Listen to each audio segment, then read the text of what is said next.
Bonjour à toutes et à tous, bienvenue dans ma seconde base autonome durable.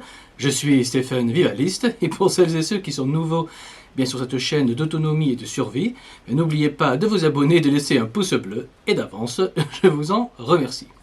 Voilà, et aujourd'hui, on va faire un petit peu d'histoire vulgarisée pour que vous compreniez l'essence profonde, on va dire le cœur profond, on peut même dire, du libéralisme. Bon. Et une fois que vous aurez compris, on va dire, l'essence du libéralisme de terrain, vous pourrez vous faire évidemment une opinion sérieuse pour savoir si, on va dire, ce modèle libéral est bon ou pas pour notre avenir. Alors le but n'est pas de peindre un tableau tout blanc ou tout noir, mais c'est d'être nuancé pour être le plus honnête possible. Voilà. Alors factuellement, le libéralisme appliqué en France sur le terrain, a pu s'observer lors, on va dire, lors de la révolution de 1789, qui a fait basculer, on va dire, la France d'un ancien régime monarchique, où la noblesse avait le pouvoir, à évidemment un système républicain, franc-maçon et libéral, où la bourgeoisie financière avait pris le pouvoir en remplaçant les nobles. Donc, là, je ne fais pas de grandes révélations, mais ça vous donne le cas. Mais si on veut voir concrètement, sur le terrain, dans le réel, l'esprit du libéralisme, on va dire comparer rapidement le système d'un point de vue d'un paysan moyen de cette époque. Alors, avant la révolution de 1789, en gros, le paysan pouvait payer ses impôts en production agricole, et plus précisément en pourcentage de sa récolte. Ainsi, il savait qu'il allait devoir donner 10%, c'est-à-dire la dîme, à l'Église catholique qui fournissait en échange une école gratuite de grande qualité pour garçons et pour filles, et oui, qui entretenait les hôpitaux gratuitement et s'occupait des pauvres aussi gratuitement. Bref, l'Église, avec la dîme, payait les services publics sociaux qui étaient déjà, on va dire, de grande qualité. Et vous observerez au passage qu'aujourd'hui, les écoles privées catholiques, par exemple, sont toujours parmi les meilleures du monde, au point que tous les riches, comme par hasard, y mettent leurs enfants. Car à l'époque, déjà, les services publics républicains étaient de très, très mauvaise qualité. Et vous voyez, vous le voyez toujours aujourd'hui, mais il n'y a pas que l'éducation nationale qui est dans une ruine républicaine. Il y a les hôpitaux où les gens attendent plus de 8 heures dans les urgences et même ils meurent. C'est factuel ça. Tout en devant évidemment payer quelques dizaines d'euros au passage pour y aller. Alors que le système catholique était gratuit. Et évidemment le niveau du scolaire public est aujourd'hui un désastre, comme on l'a vu, sauf évidemment dans les écoles privées catholiques. Bref. Le paysan, revenons à notre paysan, donc le paysan moyen d'avant 1789, donc, devait donner 10% de sa récolte à l'église, ensuite devait donner 20% en loyer aux nobles du coin s'il ne possédait pas sa terre, et il devait ensuite donner quelque chose comme 20% au roi. Donc le paysan savait qu'il allait pouvoir garder à peu près la moitié de sa récolte pour lui et pour sa famille. Et ça qui est bien, et ceci que la récolte en question soit bonne ou qu'elle soit mauvaise, que le prix du blé soit très élevé ou très bas, dans tous les cas, le paysan pouvait garder à peu près la moitié de sa récolte pour lui. Donc la couronne lui assurait tout simplement de pouvoir manger à peu près à sa faim, sachant que les potagers qui étaient à côté des champs, eux, n'étaient pas taxés. Et ce qui était bien est que si les prix du blé étaient élevés, le paysan pouvait vendre son surplus au marché pour mettre tout simplement des économies de côté pour payer la dot de ses filles, pour acheter du bétail pour améliorer ses conditions de vie et pour mettre un petit peu de côté pour les années difficiles. Bref, il pouvait économiser et cet argent en général, il faut le dire, dormait et n'était pas réinvesti pour parler en termes modernes. Bref, ce système permettait aux paysans d'être libres. Mais évidemment, ce système n'encourageait pas à produire toujours plus, car le paysan n'avait pas besoin. Le paysan n'avait pas besoin de surproduire année après année pour survivre et pour payer ses factures. Et la moitié de sa récolte lui suffisait grosso modo pour vivre correctement, ce qui lui laissait à côté pas mal de jours de congé qu'il va perdre avec la Révolution. Ça, c'est une autre histoire. Donc, au niveau national, la croissance était faible et les économies des gens ne servaient pas à financer l'industrialisation, la modernisation, la mécanisation du pays. Mais en revanche, la masse des paysans était assez serein et en sécurité, ce qui explique qu'ils avaient beaucoup de jours de congé et qu'ils approfondissaient leur foi, par exemple. Car il y avait une certaine sécurité matérielle et ils avaient du temps, ils avaient le temps pour eux et donc forcément ils approfondissaient leur foi. Et cela a donné, sur les siècles, les cathédrales, les œuvres d'art épiques, les châteaux et j'en passe. Car les riches nobles réinvestissaient, on va dire, leurs revenus dans l'art à travers ce qu'on a appelé le mécénat, et l'Église catholique réinvestissait, on va dire, ses revenus dans le social. Donc la construction de ponts aussi, l'entretien d'hôpitaux, et évidemment la construction de magnifiques cathédrales qu'on a aujourd'hui. Bon. Ensuite vint évidemment la Révolution, où la République avait pris de force les biens des nobles et les biens de l'Église pour les revendre, non pas pour les distribuer gratuitement au petit peuple pour en faire des propriétaires. Non. La République franc-maçonne, au service de la bourgeoisie financière, a vendu massivement ses biens volés avec le système des assignats qu'on connaît tous, et ils l'ont vendu à qui? Eh bien, je vous le donne en mille, à la bourgeoisie financière des villes, un petit groupe, qui a voulu évidemment gagner de l'argent, qui a voulu un retour sur investissement. Et la République était, on va dire, archi-matérialiste et n'acceptait plus de recevoir un pourcentage des récoltes. Donc écoutez bien, la République n'acceptait plus de recevoir un pourcentage de la récolte, quelle que soit la qualité de la récolte, mais exigeait, et donc la République voulait recevoir des impôts fixes en argent, en pièces de monnaie, quoi. Et il en va de même pour la bourgeoisie républicaine qui avait acheté à bas coût toutes ses terres et tous ses biens productifs et qui voulait toucher les loyers en argent et non pas en pourcentage de la production, comme avant. Donc le paysan n'avait en effet plus de dîmes à payer. C'est vrai, ça c'est un impôt qui est parti. Donc le paysan n'avait plus de dîmes à payer à l'église, c'est tout à fait exact, mais au lieu de devoir payer 20% de sa récolte aux nobles, eh bien, il devait payer un loyer fixe, par exemple, de 30 pièces d'or aux bourgeois financiers. Puis ensuite, 30 pièces d'or aux bourgeois, 30 pièces d'or à la République sous forme d'impôt. Donc, quand les récoltes étaient bonnes, bon, vous allez me dire, et que les prix du blé étaient élevés, donc quand la récolte était bonne et que le prix du blé était élevé, bon, ça ne posait pas de problème. On pouvait payer facilement. Mais quand les récoltes étaient mauvaises, ou quand le prix du blé était très bas, que se passe-t-il? Eh bien, le paysan devait quand même payer ses 30 pièces d'or de loyer aux bourgeois. Il devait toujours payer ces 30 pièces d'or sous forme d'impôt à la République. Même s'il avait une mauvaise récolte, ça ne changeait rien. Il devait payer ça à la bourgeoisie et à la franc-maçonnerie. Enfin, pas à la franc-maçonnerie directement, mais à la caste qui était évidemment dans les loges. Bon. Et donc, le souci, c'est qu'il devait toujours payer en argent des sommes fixes. Et si à cause d'une mauvaise récolte, ou bien que le prix du blé était une année très bas, eh bien dans ce cas, par exemple, le paysan ne collectait cette année-là que 40 pièces d'or pour sa récolte, alors que ses frais fixes étaient de 60 pièces d'or.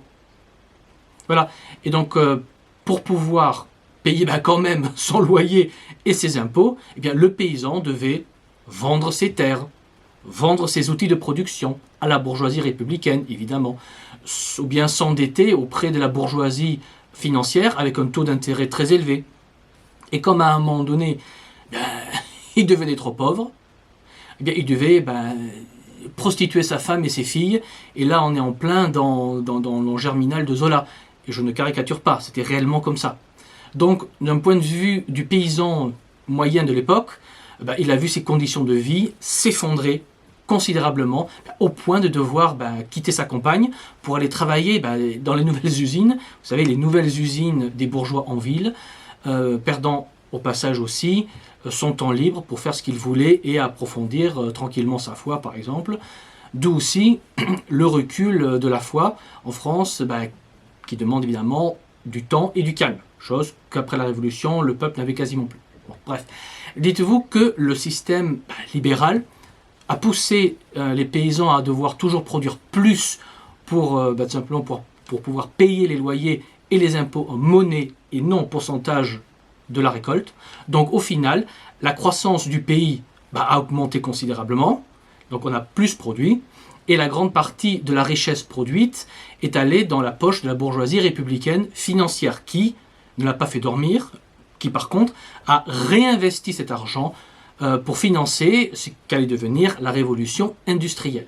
Et évidemment, les avancées technologiques qu'on a connues grâce à l'investissement. Et évidemment, les avancées, par exemple, de la médecine viennent aussi de ces nouvelles découvertes lucratives, mais ça, évidemment, ça a été au prix de la grande paupérisation de la paysannerie qui a vu, du peuple, qui a vu ses services publics s'effondrer, qui a vu ses conditions de vie malheureusement s'effondrer, et qui a vu la richesse être complètement captée par la petite caste de la bourgeoisie financière des villes, et ce système libéral a permis la création d'une nouvelle classe qu'on ne connaissait pas avant, qui était la classe ouvrière, ce qu'on appelle le prolétariat, qui allait devoir ensuite se battre pour retrouver une certaine qualité de vie perdue depuis la Révolution. De plus, on va dire, sous l'Ancien Régime, le privilège du peuple était de ne jamais aller à la guerre. Jamais. Mais en République franc-maçonne, le peuple est libre et est citoyen, donc la conscription obligatoire est normale. Donc si vous, simplement, si vous comparez le modèle de l'Ancien Régime et de la République, bien vous comprenez pourquoi jusqu'en 1906, le peuple était massivement catholique et royaliste, car les catholiques, souvent royalistes, voulaient que le peuple retrouve ses privilèges d'avant 1789 et retrouve un niveau de vie humain et correct. Mais évidemment, ça aurait été au détriment de la bourgeoisie financière au pouvoir. Parce que la République est au service de la bourgeoisie. Toutes les républiques sont au service de la bourgeoisie. Toutes. Bon. Et grosso modo, c'est ce courant catholique contre la Révolution est ce que les historiens ont appelé le mouvement contre-révolutionnaire. Et dites-vous que le peuple français a dû attendre, que je ne me trompe pas, le peuple français a dû attendre, accrochez-vous, 1936 avant que les socialistes de Léon Blum fassent enfin ce que les contre-révolutionnaires, ce que les catholiques et royalistes demandaient et proposaient au Parlement depuis à peu près 1789. Et oui, le peuple a dû attendre 1936 avant de retrouver autant de jours de congé qu'avant 1789. Donc oui, en 1936, ce ne fut pas une immense avancée sociale, ce fut juste, on va dire, de rendre au peuple français le niveau social d'avant 1789. Donc, c'est juste, je souligne ça juste pour vous montrer un peu la désinformation de masse qu'on reçoit dans les écoles républicaines, mais passons. Donc oui, on va dire, la vérité historique est que sur le plan social, la République a toujours fait reculer considérablement la condition populaire pendant 2 siècles. Bon. C'est pourquoi il n'y a pas eu de régime stable depuis la Révolution. Ceci explique cela. Bon. Et les seules avancées sociales furent faites, on va dire, sous Napoléon Ier et Napoléon III, qui étaient des empires. Et les seules périodes de paix en France après la Révolution furent durant les périodes de la Restauration. Bon. Et toutes les périodes républicaines furent des années de guerre, de colonisation, de désastres, car toutes les républiques en France, historiquement, sont toutes nées d'un désastre et ont toutes fini dans un désastre. Mais ça, c'est une autre histoire. Donc, pour revenir, on va dire, au libéralisme, le libéralisme a concrètement permis à la classe bourgeoise de capter le gros de la production de richesse pour l'investir, la réinvestir, non pas dans l'art et le social, comme le faisait l'Église et la noblesse, mais l'investissait dans la croissance économique et la révolution industrielle, au détriment de la condition populaire. Donc, encore une fois, lisez Zola, et vous verrez comment vivait le peuple à cette époque-là, alors que sous le régime catholique et royal, oui, sous ce régime catholique, vous aviez très peu de croissance économique, ce qui est vrai, vous n'avez pas beaucoup d'industrialisation, c'est vrai, mais le gros de la production de la richesse allait dans la poche du peuple, et l'argent qui allait dans la poche des nobles, enfin de ceux qui pouvaient capter des capitaux comme l'Église et la noblesse, était très souvent réinvesti dans l'art. Ça donnait donc des villes comme Florence, comme Venise, et ça a donné les grandes peintures, vous savez, les grands peintres, les grandes sculptures, les grands musiciens, et les richesses étaient investies dans la construction, pour l'intérêt commun. Donc, bon, je prends toujours l'exemple des cathédrales, des hôpitaux gratuits, des écoles de qualité pour garçons et pour filles, etc. Et on a retrouvé, on va dire, de grandes avancées sociales que lors des 30 Glorieuses, où la France était gouvernée par un catholique et royaliste, le fameux général Charles de Gaulle. Et oui, comme par hasard. Donc oui, factuellement, le libéralisme, il faut le reconnaître, il faut dire la vérité. Le libéralisme est générateur de croissance, de la production, de création de richesses et de progrès techniques rapides. C'est tout à fait exact. Mais au prix du social et des arts de la civilisation. Et en revanche, le régime chrétien et royal est par contre moins créateur de richesses pour la bourgeoisie, mais est par contre générateur d'art civilisationnel et de bien-être social et spirituel, mais évidemment c'est au détriment des grandes avancées techniques rapides, il faut le reconnaître. Bon, sous l'Ancien Régime, il y avait des grandes avancées, on a inventé les moulins, enfin aux Pays-Bas on a inventé les moulins, la marine était excellente, on faisait des avancées techniques, on a inventé les systèmes d'horlogerie, donc il y avait des avancées, mais c'était beaucoup plus lent, c'était vraiment beaucoup plus lent. Bon, il faut le reconnaître. Donc non, le libéralisme n'est pas le mal absolu. Ça produit des fruits pour certains, mais la question est alors pour vous de savoir qu'est-ce qui est le plus important. Si c'est l'argent et le progrès matériel, alors vous êtes dans le camp libéral, athée et républicain. Et c'est votre droit, hein, aucun jugement de valeur. Vous avez le droit d'avoir cette position. Mais si vous êtes pour les beaux-arts, pour les avancées civilisationnelles, pour la construction qui dure des siècles et pour le bien-être social du peuple, là évidemment vous êtes en plein dans le camp catholique et royal. Et si vous ne me croyez pas, nommez-moi un seul monument républicain et bourgeois dont on sait que dans 500 ans il sera encore debout. Mais je vous le donne en mille, ça n'existe pas. Il n'y en a strictement aucun. Alors que dans 500 ans, les châteaux, les cathédrales, les églises et les œuvres d'art, les statues, seront encore là. Tout comme les terroirs, normalement, devraient aussi encore être là. Parce que les terroirs, qu'on aime tous, c'est une création de paysans chrétiens. Il ne faut pas l'oublier. Dans 500 ans, normalement, ils sont encore là, si on ne détruit pas la France.